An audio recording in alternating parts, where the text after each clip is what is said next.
Shalom. Shalom jemaat Tuhan. Shalom. Apa kabarnya hari ini?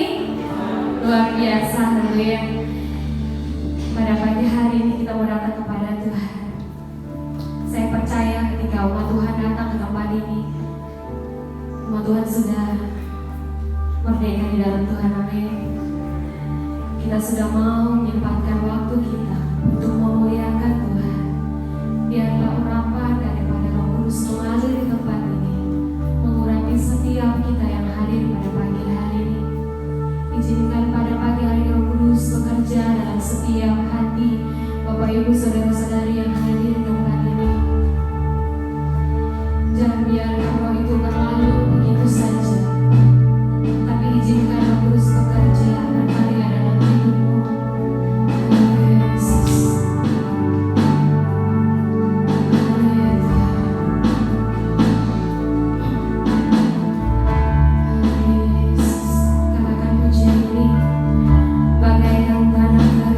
Yang merindukan air. Yesus.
dalam kehidupan kami. Kami mengucap syukur untuk setiap kesempatan yang Tuhan masih berikan bagi kami untuk kami boleh datang mencari wajah-Mu. Kami mengucap syukur untuk penyertaan-Mu dalam hidup kami sepanjang minggu ini. Hingga pada pagi hari ini Tuhan masih memberi kami kekuatan, kesehatan untuk kami boleh ada di dalam rumah-Mu yang kudus, memuji dan memuliakan nama-Mu. Dan pada pagi hari ini Tuhan, sebelum kami masuk lebih dalam lagi di dalam hadirat-Mu, kami mohon Tuhan sucikan, kuduskan kami, sehingga kami boleh layak untuk masuk dan menikmati hadirat-Mu, menikmati bait-Mu dan menikmati firman-Mu ya Tuhan. Tuhan, ini hidup kami persembahkan kepadamu. Kuasai hati, pikiran dan perasaan kami, sehingga sepanjang hari ini dan selanjutnya hati kami, pikiran kami, perasaan kami, tubuh, roh dan jiwa kami sepenuhnya hanya terarah dan tertuju kepadamu ya Tuhan. Kami menyerahkan setiap hamba-hamba-Mu yang melayani pada pagi hari ini. Biarlah Tuhan akan mengurapi mereka, memakai mereka dan memperlengkapi mereka dengan kuasa Roh Kudus-Mu, sehingga ibadah pada pagi hari ini menjadi ibadah yang sungguh luar biasa, karena Engkau yang hadir dan mengurapi kami semua. Terima kasih Tuhan. Kami teringat bagi saudara-saudara kami yang masih dalam perjalanan. Mungkin masih ada yang ada di rumah sedang persiapan. Tuhan, tolong mereka, lindungi mereka, sertai mereka, sehingga mereka boleh tiba di tempat ini dengan selamat tanpa kekurangan satu apapun, sehingga kami boleh beribadah bersama-sama dengan mereka. Terima kasih Tuhan. Kami undang Engkau hadir di tengah-tengah kami pada pagi hari ini untuk bertahta di atas puji-pujian dan penyembahan kami. Terima kasih. Kami menyerahkan seluruh ruangan ini dan seluruh lingkungan gereja ke dalam tangan-Mu. Tidak ada sesuatu apapun yang terjadi tanpa seizin-Mu ya Tuhan. Kami mau membuka ibadah kami pada pagi hari ini hanya di dalam nama Tuhan Yesus Kristus. Haleluya. Amin. Amin. Saya sampai sekali lagi. Shalom. Shalom. Haleluya. Kita mau bersuka cita pada pagi hari. Kita percaya bersama Yesus kita mau melakukan perkara yang besar. Amin. Haleluya.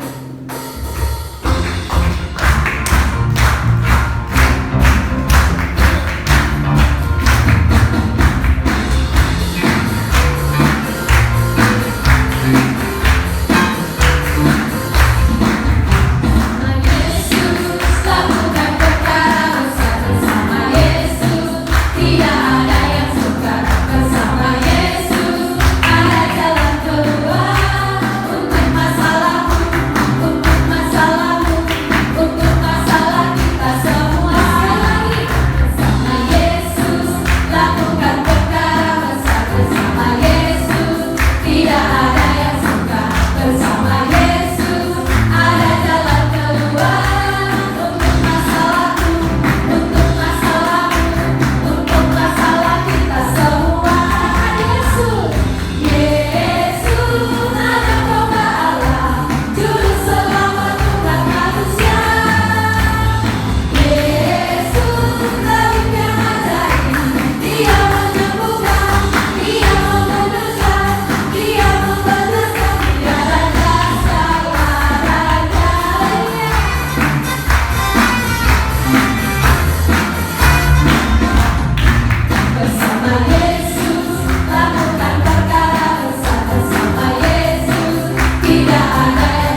tetap dalam hadirat Tuhan, kita akan terus mempersiapkan hati dan pikiran kita untuk dibaharui oleh kebenaran firman Tuhan.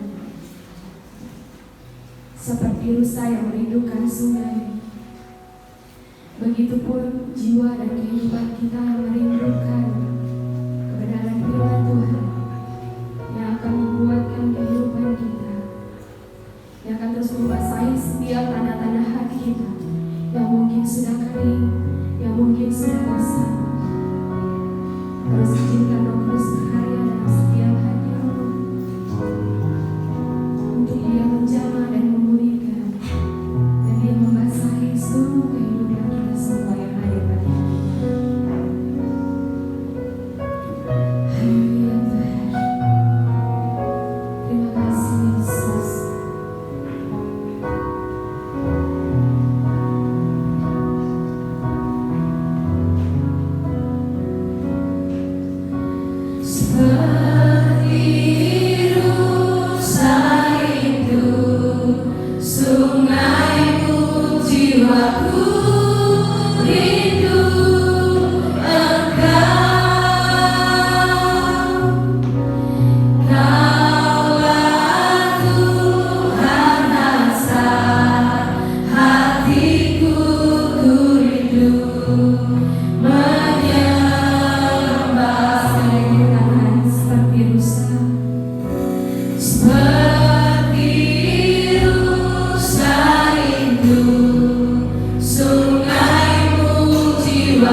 Engkau adalah satu-satunya alasan kami ada di tempat ini ya Tuhan. Biarlah kasih kami Tuhan terus melekat di hadapan-Mu. Hati kami Tuhan terus melekat di hati-Mu ya Tuhan. Sehingga kami anak-anak-Mu di tempat ini Tuhan senantiasa boleh hidup menyenangkan-Mu ya Tuhan. Dimanapun kami berada Tuhan, dipenuhi dengan kehausan akan Engkau ya Tuhan, kerinduan yang kuat akan Engkau ya Tuhan. Karena kami tahu Tuhan, kami bisa berdiri di tempat ini semuanya karena Engkau ya Tuhan. Terima kasih Bapak buat siang hari ini Tuhan. Buat pagi hari ini kami mengucap syukur bahwa saya selama-lamanya kasih setiamu dalam kehidupan kami. Pada pagi hari ini Tuhan, kami siap untuk mendengarkan firman-Mu Tuhan. Berikan kami hati seorang hamba sehingga kami boleh duduk tenang Tuhan di hadapan-Mu, mendengarkan apa yang menjadi isi hati-Mu Tuhan. Dan kami percaya Tuhan, kami pulang tidak dalam keadaan sia-sia. Kami pulang dengan kemenangan dari Engkau Tuhan. Dan kami pulang dengan pemikiran baru, dengan hati yang baru dari Engkau ya Tuhan. Terima kasih kepada hamba-Mu yang menyampaikan firman-Mu Tuhan. Bukan hamba-Mu yang berkata-kata, tapi Gusti yang berkata-kata melalui mulut hamba-Mu. Hamba-Mu bukan siapa-siapa ya Tuhan. Yang perkenanan-Mu ya Tuhan, hamba-Mu berada di tempat ini ya Tuhan. Terima kasih merawat kami semua di tempat ini Tuhan. Kami percaya Tuhan, kami sangat percaya kepada tempat ini Tuhan, dan akan terus berbicara dalam kehidupan kami sampai selama-lamanya. Terima kasih Tuhan, terima kasih. Di dalam nama Tuhan Yesus, menyerahkan firman di dalam tangan-Mu Tuhan. Semua percaya mengatakan amin. Silakan duduk Bapak Saudara. Selamat pagi, shalom semuanya. Senang bisa bertemu kembali dengan Bapak Saudara semua di tempat ini. Seperti biasa, saya hampir 1 bulan kemarin di Papua, dan saya baru pulang tanggal 5 kemarin, dan rencananya tanggal 19 ini saya sudah kembali karantina karena sekitar awal Desember saya sudah diminta kembali untuk kembali bekerja di Papua, dan kemungkinan besar saya Natalan di sana, saudara. Jadi ya disyukuri kan. Biasanya Natalan bisa berkumpul dengan keluarga, tetapi untuk tahun ini saya akan Natalan di sana. Istri saya sudah mempersiapkan Natalan, katanya mau ke Medan, tapi sepertinya dengan berat hati saya sampaikan saya nggak bisa ke Medan. Ya, rencananya mau touring naik mobil ke sana, tapi sepertinya tidak akan terjadi di tahun ini karena saya harus kembali bekerja. Memang situasi pandemi saat ini menyebabkan schedule saya berubah-berubah ya. Saya kemarin lebaran di rumah, yang seharusnya teman saya lebaran di rumah, malah saya lebaran di rumah. Dan sekarang kebalikannya, jadi teman saya yang harusnya Natalan, teman saya Muslim ya, harusnya Natalan libur Natal ada di Papua, tetapi akhirnya saya yang harus di Papua. Tetapi kita syukuri saja saudara, ya bagi saya semua itu sebuah kepercayaan ya. Saya mengucap syukur karena Tuhan masih mempercayakan saya di pasangan, di tempat kerja, dan saya juga mengucap syukur bahwa saudara karena saya juga bisa di tempat ini bersama-sama saudara, meskipun tidak lama ya, mungkin 2 minggu lalu saya sudah datang tempat ini, dan minggu ini saya mulai dari tempat ini boleh berbagi sharing dengan bapak saudara, dan saya mengucap syukur bahwasanya Tuhan baik selama-lamanya. Amin bapak saudara. Siapa yang percaya Tuhan baik? Amin, angkat tangan. Haleluya, Tuhan baik bapak saudara. Dia adalah kekasih hati kita, dia adalah sahabat kita, dia adalah Tuhan dalam kehidupan kita. Amin. Ada sebuah cerita bapak saudara. Mungkin bapak saudara pernah menonton film Pearl Harbor ya? Pearl Harbor mungkin pernah dengar ceritanya. Pearl Harbor ini jadi sebuah cerita bagaimana perang Amerika dan Jepang, negara Jepang itu dipicu pertama kali dari tempat ini, di mana Jepang mengirim ratusan pesawat tempur dan dia mengebom pelabuhan Pearl Harbor ini, di mana di situ banyak sekali kapal perang angkatan laut Amerika. Dan akhirnya disitulah awal mulanya Amerika akhirnya memutuskan berperang dengan Jepang. Kalau bapak saudara melihat film itu kurang lebih durasinya 3 jam. Tapi kalau cuma membahas kapalnya itu saja, perperangan itu aja mungkin hanya sekitar 30 menit. 2 jam sisanya itu lebih banyak bercerita mengenai cerita romantis seorang pasangan kekasih. Bapak Ibu Saudara yang bisa tonton di YouTube, cari filmnya ya.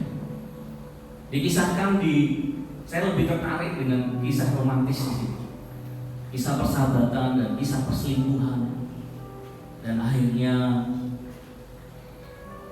di ending ceritanya memang ada ending baik ya, namanya film Amerika ya. Tetapi saya tidak bercerita tentang ending cerita. Kisah awalnya adalah ada seorang sahabat yang bernama, saya nggak tahu cerita ini fiksi atau tidak. Sepertinya sih fiksi.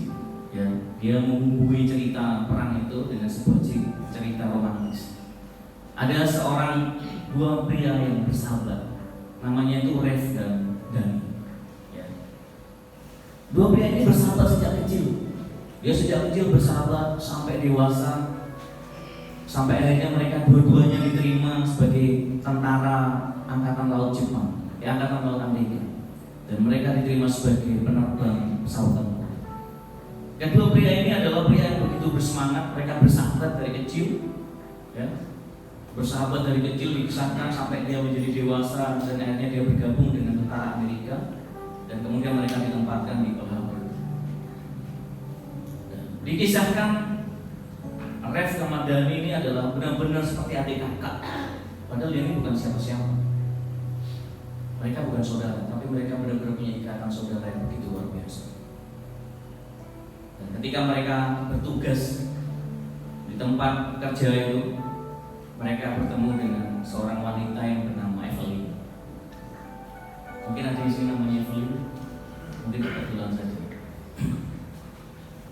Dia bertemu dengan seorang wanita yang bernama Evelyn, dan wanita ini jatuh cinta dengan Rev.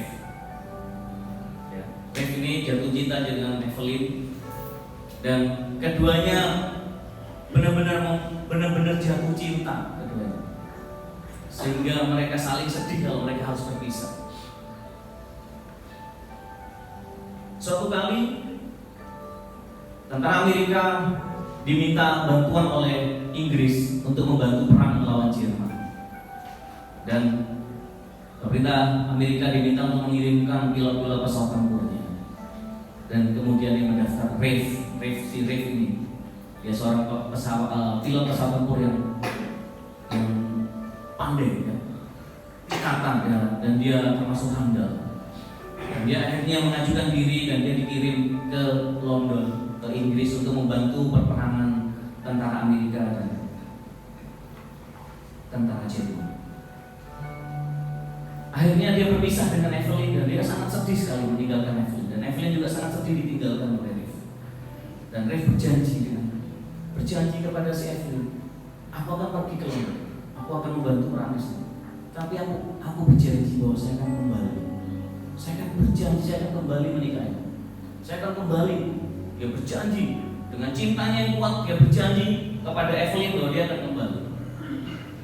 Singkat cerita, si Rev berangkat ke sana, dia sempat mengirim surat kepada Evelyn bagaimana kondisinya di sana. Dan tiba-tiba ada kabar buruk terjadi. Situasi perang saat itu, ya, kalau Bapak Saudara menonton film-film perang zaman Perang Dunia Kedua memang sangat-sangat mencekam. Singkat cerita, si Rev pesawatnya ditembak jatuh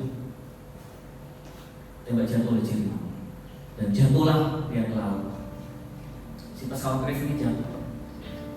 Kemungkinannya dia kecil sekali kemungkinan selamat karena situasi perang saat itu, dan banyak sekali orang-orang yang dikirim perang dan tidak kembali. Kemungkinan kecil dia selamat, tetapi karena cintanya kepada Evelyn, dia berjuang. Begitu cintanya dia sama Evelyn, dia ingat kekasihnya, dia berjuang sedemikian rupa. Ketika dia kecebur ke laut, dia berusaha menyelamatkan diri. Dia jatuh di wilayah peperangan di Prancis, dan dia berusaha menyelamatkan diri, dan singkat cerita dia akhirnya bisa menyelamatkan diri. Tetapi di benua yang lain di Amerika, Evelyn mulai mendengar kabar bahwa pesawatnya jatuh. Dan kecil kemungkinannya selamat karena situasi perang saat itu memang orang berharap ketika Evelyn mendengar kemungkinan pesawat itu jatuh dan kemungkinan kecil selamat, dia mulai ragu, benar-benar selamat tidak sih pacar saya? Benar-benar selamat tidak dia? Benar tidak dia janjinya dia akan kembali membuat akan menikahi dia? Dia mulai ragu. Dan muncullah si Dani yang sahabatnya si Rev mulai melakukan pendekatan kepada Evelyn. Dani yang awalnya mengabari bahwa pesawatnya jatuh dan kemungkinan kecil selamat, akhirnya dia membangun hubungan khusus dengan si Evelyn. Di saat di sana si Rev berjuang keras dengan alasan cinta yang kuat, dia ingin kembali ke negaranya. Ternyata di benua yang lain di Amerika diceritakan bahwa Denny mulai membangun hubungan secara khusus dengan si Evelyn. Tentu dampaknya bagi saudara luar biasa ya. Evelyn mulai dekat dengan Denny sedemikian rupa sehingga akhirnya si Evelyn hamil. Singkat cerita, Rev dengan perjuangan yang begitu luar biasa, akhirnya dia kembali ke Amerika. Dia ingin memberikan kejutan kepada calon dengan pacarnya, tunangannya. Dia ingin memberikan kejutan yang luar biasa. Dia diam-diam datang ke Amerika. Dan ternyata, tentu Bapak Ibu Saudara bisa membayangkan begitu kecewanya si Rev karena mendapati ternyata pasangannya sudah menikah dengan orang lain, mendapati pasangannya sudah didapatinya sudah tidak sendiri lagi. Bahkan yang lebih menyakitkan, dia harus melihat sahabatnya sendiri yang menikahi si Evelyn. Si Rev mengatakan, aku pulang dengan tujuan supaya aku tuh bisa ketemu kamu kembali. Aku sudah berusaha berjuang sedemikian rupa dengan alasan cinta, tetapi dia mendapatkan pasangannya ternyata sudah meninggalkan dia. Bapak Ibu Saudara, ini mungkin hanya cerita fiksi. Saya yakin hanya cerita fiksi yang hanya dibumbui di tengah cerita penghabar di mana Amerika pertama kali bertempur dengan Jepang. Mungkin hanya cerita fiksi, tetapi saya melihat inilah gambar Allah kita dalam kehidupan kita. Inilah gambaran Allah kita, Yesus, ya. Gambaran Yesus dalam kehidupan kita. Meskipun ini mungkin tidak begitu sempurna ceritanya. Saudara bisa lanjutkan nanti cari ceritanya, filmnya, dan lihat endingnya seperti apa. Tetapi ini sebuah gambaran, sebuah ilustrasi bagaimana Yesus mencintai kita. Ketika dia pergi ke rumah Bapaknya, ketika Yesus harus kembali ke rumah Bapaknya untuk menyediakan tempat buat kita, supaya dia di mana dia ada kita pun ada. Itulah yang dilakukan Yesus, begitu kuat cintanya terhadap kita, begitu dia mengasihi kita. Tetapi ketika dia datang kepada dunia, yang didapati adalah tidak sedikit yang akhirnya sudah berselingkuh, sudah meninggalkan Yesus. Tidak sedikit sebuah kisah gadis bodoh dan gadis bijaksana yang minggu-minggu ini diceritakan kembali, diangkat tema seperti itu. Bagaimana cerita-cerita itu menceritakan bagaimana 50%, mungkin ini kode keras dari Tuhan kita. Ada 5 gadis bodoh dan 5 gadis bijaksana. 50% dengan tidak sungguh-sungguh menantikan kedatangan Tuhan kita. Yesus harus pergi dan Yesus harus kembali. Yesus ingin kembali mendapatkan cintanya karena dia begitu mencintai kita. Tetapi 50% tidak sungguh-sungguh, tidak sungguh-sungguh mencintai Tuhan sehingga dia harus meninggalkan Tuhan. Bapak saudara, inilah kira-kira gambaran Bapak saudara bagaimana cinta Tuhan Yesus dalam kehidupan kita. Dia yang sudah mati buat kehidupan kita.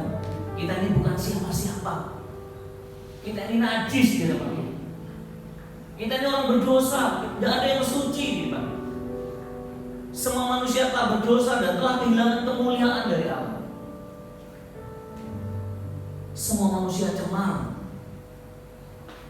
Tidak ada sini pun yang suci, tidak ada. Manusia semuanya berdosa. Tetapi karena begitu kasih Allah kepada kita, sehingga dia menyerahkan Yesus anaknya yang tunggal supaya ketika kita percaya oleh dia, kita boleh diselamatkan. Yesus sangat mencintai kita dan dia ingin memperlakukan kita seperti orang-orang, seperti wanita tadi. Tuhan ingin memperlakukan kita seperti wanita tadi. Dia pun seperti si Rev memperlakukan Evelyn. Dia begitu mencintai dan cintanya begitu kuat sehingga itu yang membuat dorongan kuat buat Rev kembali. Cinta Tuhan pada kita seperti itu juga bisa. Cintanya begitu kuat sehingga dia ingin kembali segera ke tempat ini, kembali segera ke bumi untuk menjemput kita. Tetapi yang didapati oleh saudara, firman Tuhan menyatakan 50%. Mungkin hanya analogi. 50% ternyata tidak sungguh-sungguh menyambut Tuhan kita. Kira-kira sakit nggak Tuhan? Kecewa nggak Tuhan? Secara manusia pasti Tuhan akan kecewa. Pasti akan kecewa dengan situasi seperti ini. Bapak Ibu Saudara, Yesus adalah kekasih hati kita. Dia adalah sahabat kita. Dia adalah orang yang sudah berkorban begitu banyak buat kita. Dia berjanji akan datang kembali ke dunia ini. Amin. Dia akan berjanji dan kita harus pegang janji itu. Kita harus seperti 5 gadis bijaksana yang mempersiapkan kedatangan Tuhan. Saat-saat ini Bapak Saudara, tidak sedikit iman kita gugur. Perjalanan hidup kita yang mungkin berat, penuh tantangan, rintangan, penuh masalah, seringkali membuat iman pengharapan kita mulai terkikis. Kita mulai ragu, kita mulai bimbang. Dan tidak sedikit yang mulai meragukan iman kita. Benarkah Yesus akan kembali? Benarkah Yesus adalah sahabat kita? Benarkah Yesus adalah kekasih hati kita? Mulai pelan-pelan iman kita mulai terkikis. Mungkin kita dari sini. Mulai pelan dan pelan pengharapan kita mulai terkikis. Mulai keadaan susah, mulai membuat kita melupakan cinta Tuhan terhadap kita. Situasi-situasi saat ini belakangan, permasalahan, tantangan membuat kita mulai lupa, meragukan. Benar gak sih Tuhan itu mencintai kita? Benar gak sih Tuhan itu akan kembali dalam kehidupan kita? Tidak sedikit hanya gara-gara pasangan hidup. Kok aku gak dapat pasangan hidup? Kok aku gak dapat yang seiman? Mulai meragukan Tuhan. Mulai meragukan Tuhan akan menyertai kita. Mulai meragukan Tuhan akan menolong kita. Dan perlahan-lahan mulai melirik pasangan yang tidak seiman. Tidak sedikit Tidak sedikit orang-orang meninggalkan iman percayanya karena dia mendapatkan situasi bahwa hidup di dalam Kristus susah dan jodoh. Tantangan lain dalam situasi ekonomi yang sulit, dia mulai merasakan himpitan ekonomi dan dia mulai meragukan cinta kasih Tuhan.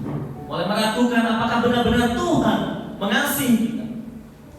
Mulai dia melirik dengan cara-cara yang tidak benar. Mulai imannya ragu, pengharapannya mulai terkikis, kisah cintanya terhadap Tuhan mulai terkikis dan pelan-pelan mulai melihat kayaknya kalau saya pindah agama ini karir saya bagus. Mulailah terpikir, mulai membangun pikiran-pikiran seperti itu dan mulai melakukan melakukan tindakan-tindakan yang tidak diperkenan oleh Tuhan. Tantangan-tantangan membuat kita ragu. Benar gak sih Tuhan masih menyayangi kita? Sakit bertahun-tahun, mulai meragukan. Kayaknya saya harus dukun aja. Kayaknya saya harus kurang pintar. Kayaknya saya harus ke suhu. Kayaknya saya harus mulai ke kiai. Mulai meragukan cinta kasih Tuhan. Tidak sedikit ya saudara, tantangan membuat kita melupakan Tuhan.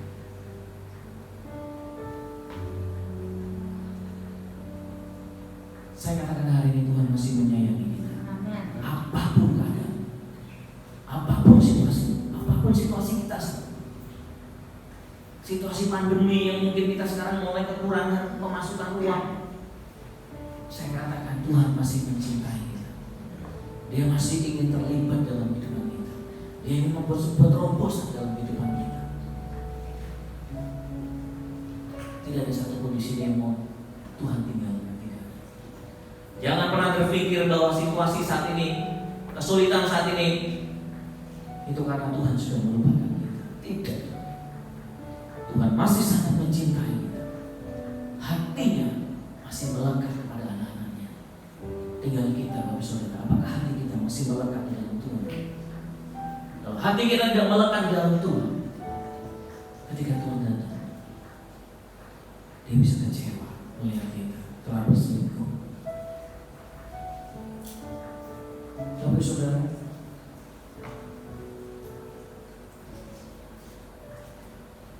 kalau kita baca di Matius 25, dan saya tidak akan menjelaskan karena ini sudah berulang kali dibaca mengenai 5 gadis bodoh dan 5 gadis bijaksana.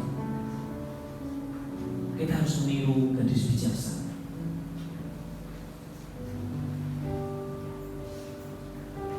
Gadis bijaksana ini tahu Tuhannya akan datang, dan dia percaya Tuhannya akan kembali, dan dia sangat percaya Tuhan yang akan menepati janjinya akan pulang terus. Dan dia sangat percaya. Untuk itu dia mempersiapkan diri dengan baik. 5 gadis bodoh dan 5 gadis biasa sama-sama membawa pelita, sama-sama punya iman, sama-sama mempersiapkan diri. Tetapi yang satu mempersiapkan dengan sungguh-sungguh. Dia mempersiapkan dengan baik, bahwa begitu dia percaya bahwa Tuhannya akan datang, dan dia benar-benar mempersiapkan minyak tak cadangan. Kalau seandainya Tuhannya telat datang dan minyaknya habis, dia masih punya stok supaya nyala apinya ini masih terjaga. Dia membawa situasi seperti itu karena dia yakin bahwa Tuhannya pasti akan datang, cepat atau lambat. Mau jam 1 malam, jam 2 malam, jam berapapun pasti orang Tuhannya pasti akan datang. Kita harus belajar dari 5 gadis bijaksana. Yang pertama, dia senantiasa memelihara iman. Dia memelihara, dia menjaga imannya. Dia sangat percaya segala situasi yang terjadi saat ini di bawah kendali Tuhan. Amin, saudara. Situasi saat ini yang mungkin tidak baik buat kita, percaya bahwa itu semuanya di bawah kendali Tuhan kita. Di bawah kendali, di bawah kontrol. Jadi saudara jangan sampai berpikir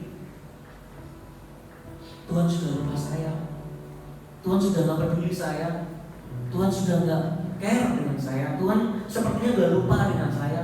Tidak, saudara. Peganglah iman itu bahwa segala sesuatu yang terjadi saat ini masih di bawah kendali Allah kita.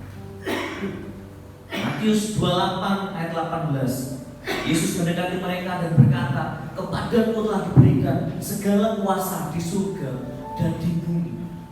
Segala kekuasaan di surga dan di bumi itu sudah diberikan kepada Yesus kekasih kita, sahabat kita. Artinya setiap masalah yang ada di bumi dan di surga sudah dibawa kendali Yesus kita. Amin. Saudara gak usah takut. Saudara gak usah khawatir dengan situasi-situasi saat ini. Ya. Gak usah mulai gamang hati, gak usah mulai meragukan cinta kasih Allah kita terhadap hidup kita.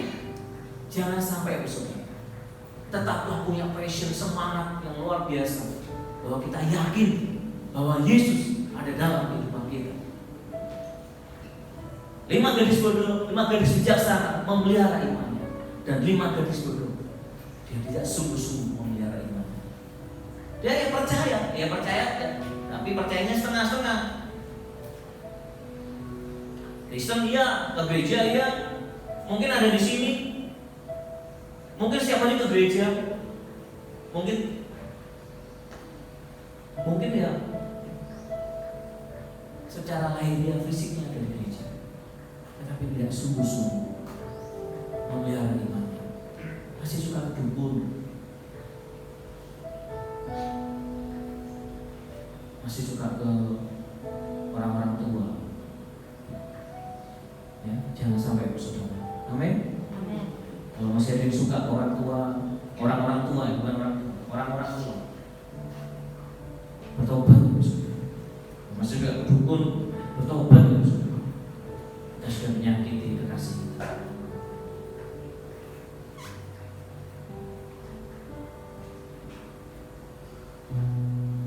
Yang kedua, menjaga ketekunan di tengah kesengsaraan. Bapak Ibu Saudara, menunggu itu juga capek, saudara. Diceritakan di Matius 25 bagaimana karena mereka menantikan tuannya datang, mereka mulai ketiduran. Ini berbicara masalah lelah, capek, sengsara, diolok. Menanti Yesus tuh gak enak secara duniawi, diolok-olok. Seringkali kita mendapatkan intimidasi. Ke gereja susah, ibadah digeruduk, bangun gereja dilemparin telur busuk. Ya. Mengikut Kristus itu bukan sesuatu yang secara duniawi itu membahagiakan. Banyak orang mulai kecewa. Kok ikut Kristen kayak gini? Tidak sedikit orang yang mulai kecewa meninggalkan Kristus karena dia teraniaya, terintimidasi karena dia mengikut Kristus. Dia berpikir bahwa ketika mengikut agama sebelah dia berbahagia, banyak temannya. Tidak sedikit orang mulai pelan-pelan meninggalkan Tuhan karena dia melihat, kok ikut orang lain bahagia, kok ikut orang lain dapat sembako, kok ikut orang agama lain ikut banyak temannya, karirnya bagus.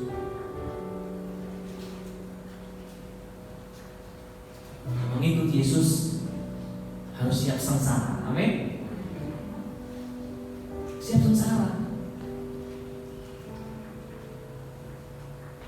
Menjaga ketekunan di tengah kesengsaraan, kita tetap setia. Di tengah ejekan, di tengah olokan, di tengah tantangan, kita harus tetap setia.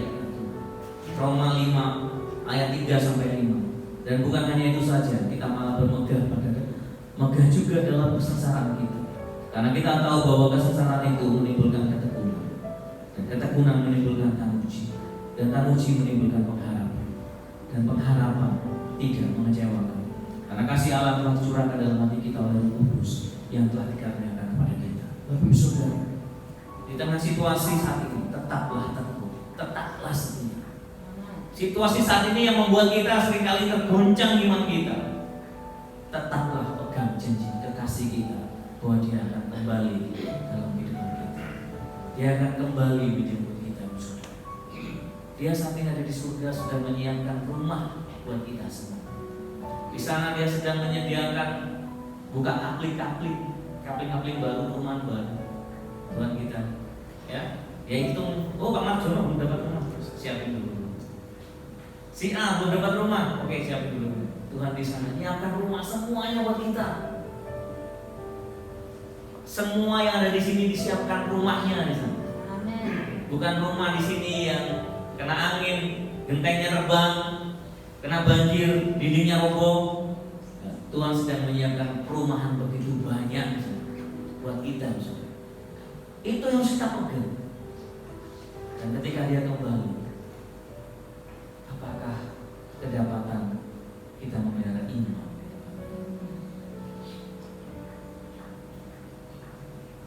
Kesengsaraan tidak membuat kita menjadi kendor. Kesengsaraan membuat kita semakin tekun di dalam Tuhan dan menghasilkan tangguji. Saya udah biasa diejek, Ibu. Saya dilahirkan dari keluarga yang biasa sering diejek sama teman, karena iman saya dan karena keadaan ekonomi saya. Tetapi saya percaya, saya sangat percaya Allah tidak akan meninggalkan saya. Mungkin Bapak Saudara belum pernah ngerasain seperti saya.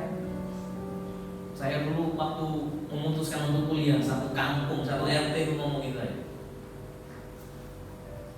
emang bisa lo kuliah? Bapaknya cuma tukang foto keliling, anaknya mau kuliah, macam-macam aja. Banyak yang iri ya, tetapi saya percaya. Dan saya percaya kalau memang itu kehendak Tuhan, pasti Tuhan akan membawa saya pada rencananya yang besar. Ya. Bapak Ibu Saudara, situasi saat ini diolok-olok, tetap diam. Gak usah ikut membuli, ikut membantah, ikut berdebat, gak usah. Ya. Kesengsaraan kita karena mengikut Kristus, lakukan dengan setia, lakukan dengan tekun, sampai kita menjadi orang-orang yang tanuji. Ya, udah kebal, tanuji itu kebal. Terus gak, kalau orang jangan bilang gak patek itu, nanti gak patek itu, saya peduli ya. Orang ngomong apa kanan kiri saya gak peduli. Kita harus ada pada situasi seperti itu. Jangan kita baru jalan dengan omongan kiri udah goyang, baru jalan depan, baru jalan selangkah dengan omongan sebelah kanan udah goyang, udah mulai bimbang, diejek karena misalkan kamu nggak dapat pacar, kamu mulai ya. Tapi saudara, kita tidak bisa, nggak boleh seperti itu.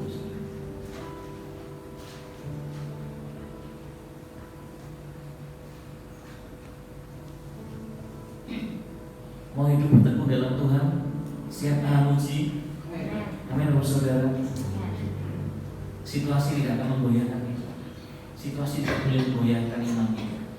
Ya, masalah tidak boleh menggoyahkan iman kita. Tetapi kita semakin tekun. 5 garis bijaksana. Yang terakhir, yang ketiga, dia meyakini pasti Tuhannya akan kembali. Ini sesuatu pengharapan ya, dalam kehidupan kita.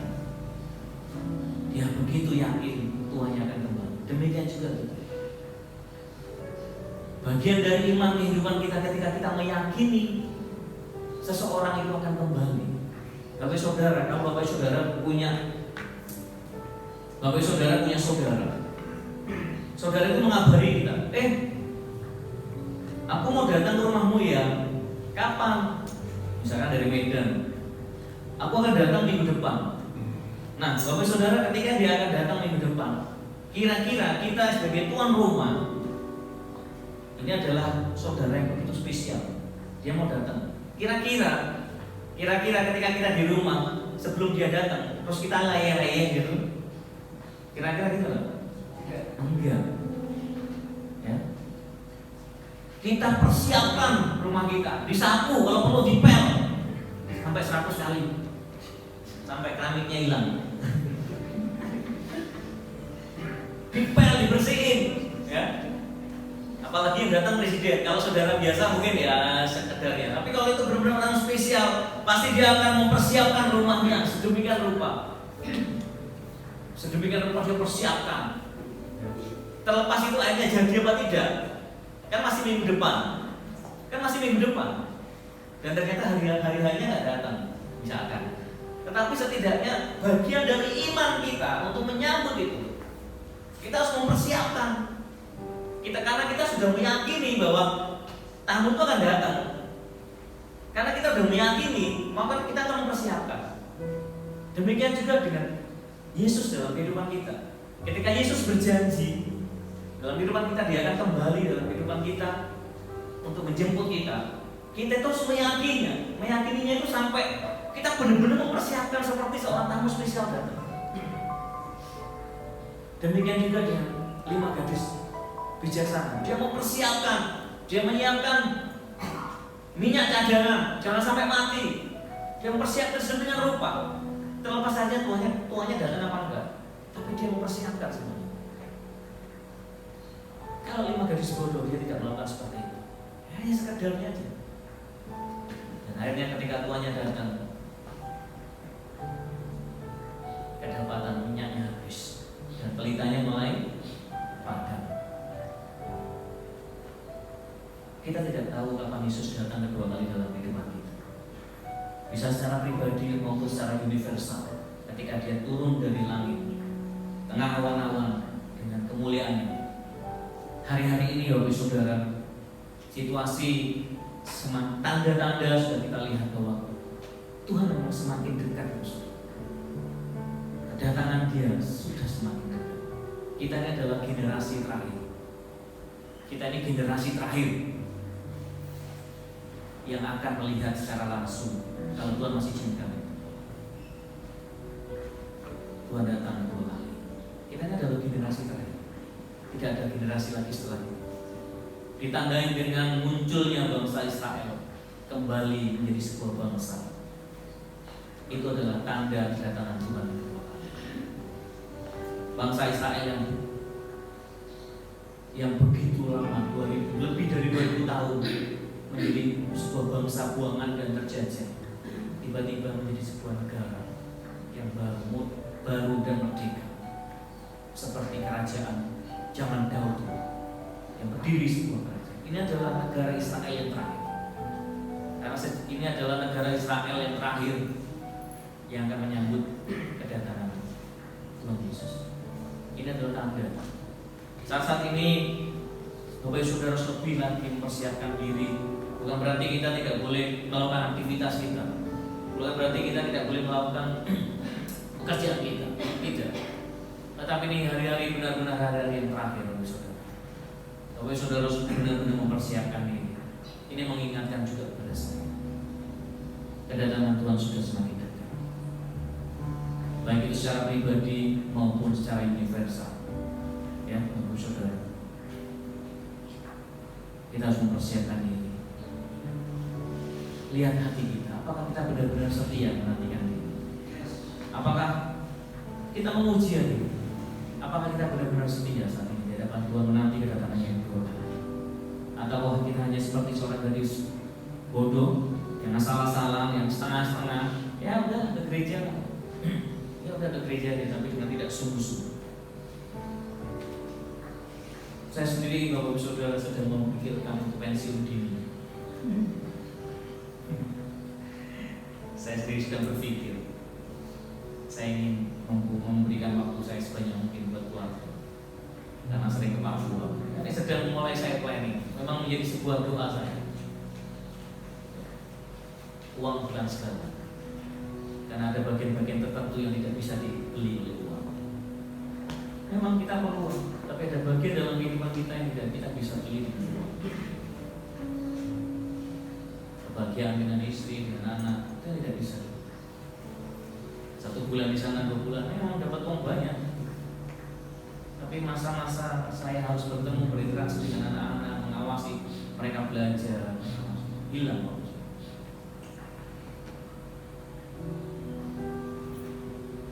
Itu yang sedang saya pikirkan dalam 5 tahun terakhir. Kalau Tuhan belum datang, dan saya juga harus bisa mempersiapkan diri saya juga menyambut kedatangan Tuhan. Itu menjadi komitmen saya. Kami sudah mempunyai pelayanan. Kami sudah menyalakan pelayanan istri saya untuk mensupport istri. Dan itu pun harus, saya pikir ketika saya harus ada di sana, kasihan istri saya, ya. Kasihan pelayanannya, nggak ada suami, ya. Yang nyupirin orang lain, ya. Biasanya saya nyupirin, gitu. Kasihan ya. Tetapi kita mulai belajar, saudara. Ini adalah memang benar-benar hari-hari yang terakhir. Kita adalah generasi yang terakhir. Gereja perlu banyak menyuarakan mengenai kedatangan Tuhan. Untuk mempersiapkan anak-anak Tuhan untuk menyambut kedatangan Tuhan. Saya tidak menakut-nakuti karena memang ini kita melihat tanda-tanda itu sudah begitu jelas. Kita adalah generasi yang terakhir.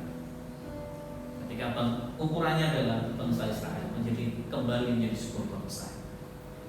Kembali sebuah bangsa di mana seluruh anak-anak Israel dikembalikan lagi ke Israel. Ini generasi terakhir. Kita kan generasi terakhir. Karena setelah ini nggak ada lagi Israel pembuangan, nggak ada lagi. Saya yakin. Bapak saudara, marilah kita menguji hati kita. Mari kita menyelidiki hati kita. Apakah kita benar-benar setia seperti 5 gadis bijaksana? Coba selidiki hati kita. Yang tahu hanya kita sendiri. Saya tidak bisa menilai gembala saya. Kita tidak bisa saling menilai apakah kita ini sungguh-sungguh di hadapan Tuhan apa enggak. Tetapi coba lihat, selidiki hati kita. Apakah kita benar-benar setia menantikan kedatangan Tuhan? Apakah iman kita yang kita pegang sudah benar-benar iman yang menantikan kedatangan Tuhan kedua kali? Atau hanya sambil lalu, ya udahlah kita setengah-setengah, ya ke gereja iya, ke dukun iya. Coba lihat sekali lagi saudara. Kalau saudara masih terikat dengan hal-hal yang tidak berkenan di hadapan Tuhan, perselingkuhan rohani, mulai lepaskan dan lepaskan.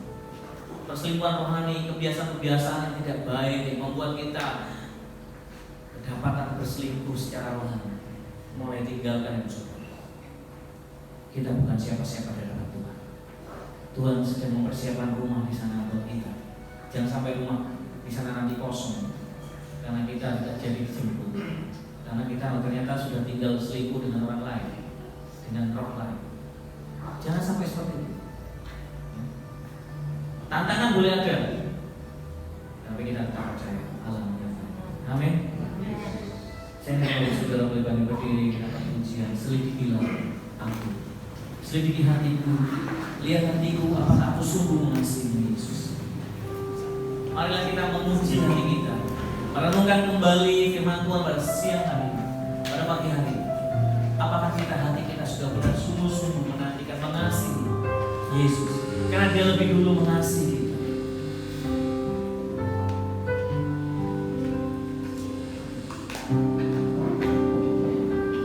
Lihat hati.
Benarkah kita sudah mengasihi dan menantikan Yesus akan janjinya datang kembali?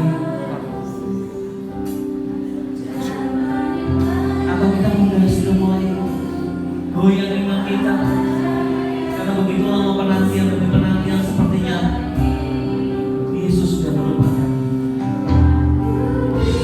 Tapi saudara, saya katakan Yesus tidak pernah melupakan kita.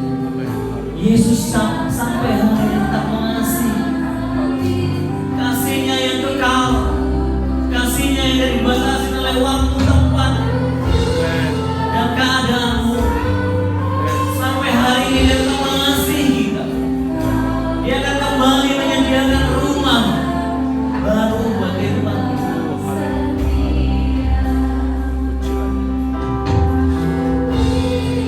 Mari kita menyelidiki hati kita bersama-sama. Tidak ada yang tahu kanan kiri, depan belakang, tidak tahu. Ada hati kita masing-masing. Tapi biarlah hati kita benar-benar tertuju. Kalau engkau hatimu sudah mulai bimbang, hatimu sudah mulai purga, nyala apimu sudah mulai remangan purga. Pagi hari ini kita berdoa bersama-sama. Tuhan, kuatkan hatiku kembali, kuatkan imanku kembali. Kami siap menantikan Engkau, ya Tuhan. Kami siap menanti kedatangan-Mu, dan kami ingin tetap setia. Dan kami ingin tetap berjuang menjaga hati kami tetap murni di hadapan-Mu, menjaga hati kami tetap mengasihi-Mu selama-lamanya. Karena Engkau lebih dulu mengasihi kami, Tuhan.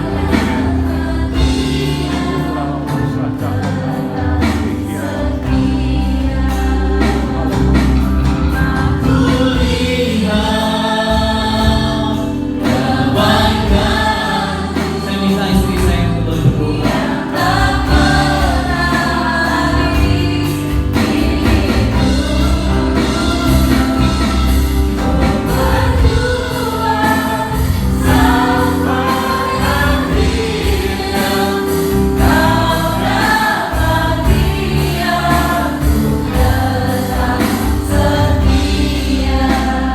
Mari angkat kedua belah tanganmu di hadapan Tuhan sebagai komitmenmu hari ini. Kalau Yesus datang kembali yang kedua, biarlah Dia mendapati saya dan saudara tetap setia kepada Tuhan. Bapa, kami datang kepadamu pada pagi hari ini Tuhan. Engkau melihat setiap umat-Mu yang ada di dalam ruangan ini. Tidak ada satupun yang terkecuali Tuhan. Kami adalah mempelai-mempelai-Mu yang menanti-nantikan kedatangan-Mu. Biar kami tetap tekun dan setia menanti Engkau ya Tuhan. Di setiap situasi keadaan yang kami alami hari ini, kami percaya Engkau tidak pernah meninggalkan kami. Hamba-Mu berdoa pada pagi hari ini Tuhan, kiranya Tuhan Engkau terus memberikan iman yang teguh bagi setiap kami. Biarlah pengharapan kami tetap hanya kepada Engkau, kekasih jiwa kami, yang selalu menolong dan memberkati setiap kehidupan kami. Kami sadar Tuhan, apapun keadaan kami hari ini, Engkau tetap baik dalam hidup kami. Engkau tetap Allah yang setia, yang menantikan dan selalu menempati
takut akan Tuhan tetap menyertai dia. Dan kami percaya promosi itu datangnya daripada Engkau. Dia akan terus menjadi kepala dan bukan menjadi ekor. Dia akan terus menjadi berkat dimanapun dia berada. Terima kasih Bapa di surga. Kami percaya hari ini kami pulang dari tempat ini, iman kami semakin teguh di dalam Engkau. Kami tidak akan pernah tergoyahkan Tuhan, karena Engkau sungguh mengasihi kami. Engkau sungguh cinta kepada kami, dan Engkau menyediakan tempat yang terbaik di dalam hidup kami. Terima kasih banyak Tuhan. Terima kasih banyak Roh Kudus. Kami percaya hari ini Engkau ada di tengah-tengah kami dan melawan setiap kehidupan kami. Di dalam nama Tuhan Yesus Kristus kami berdoa dan mengucap syukur. Yang diberkati mari sama-sama katakan amin. Silakan duduk Bapak Ibu.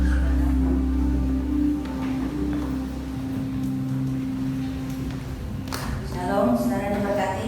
Amin.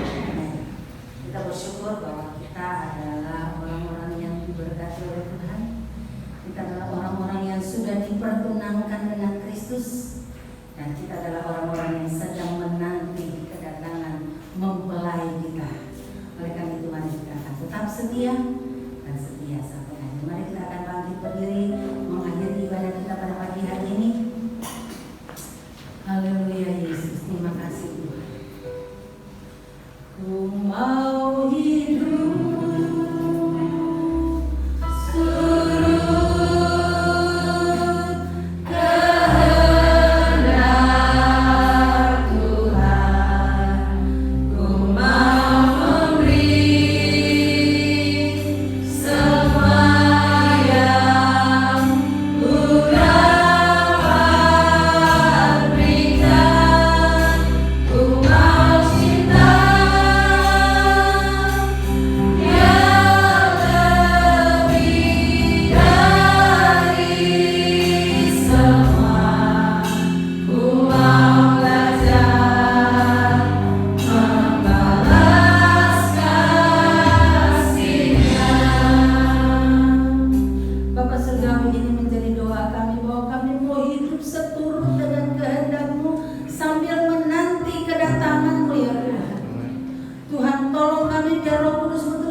sehingga hari lepas hari kami terus melangkah bersama-sama dengan Engkau. Bapa kami yang di surga, dikuduskanlah namamu, datanglah kerajaan-Mu, jadilah kehendak-Mu di bumi seperti di surga. Berikanlah pada hari ini makanan kami yang secukupnya, dan ampunilah kami akan kesalahan kami, seperti kami juga sudah mengampuni orang yang bersalah pada kami. Dan janganlah membawa kami ke dalam pencobaan, tapi lepaskanlah kami daripada yang jahat. Karena Engkau yang mempunyai kerajaan dan kuasa dan kemuliaan sampai selama-lamanya. Angkatlah kedua tangan saudara di hadapan Tuhan dan terimalah berkat Tuhan. Tuhan memberkati engkau dan melindungi engkau. Tuhan menyinari engkau dengan wajah-Nya dan memberi engkau kasih karunia. Tuhan menghadapkan wajah-Nya kepadamu dan memberi engkau damai sejahtera. Sidang jemaat yang dikasihi oleh Tuhan, kembalilah ke dalam kehidupan saudara masing-masing dengan membawa damai sejahtera dari Allah Bapa, kasih karunia di dalam Tuhan kita Yesus Kristus, persekutuan dan penghiburan di dalam Roh Kudus, kiranya menyertai saudara dan saya mulai hari ini sampai Maranatha Tuhan Yesus datang kembali. Haleluya.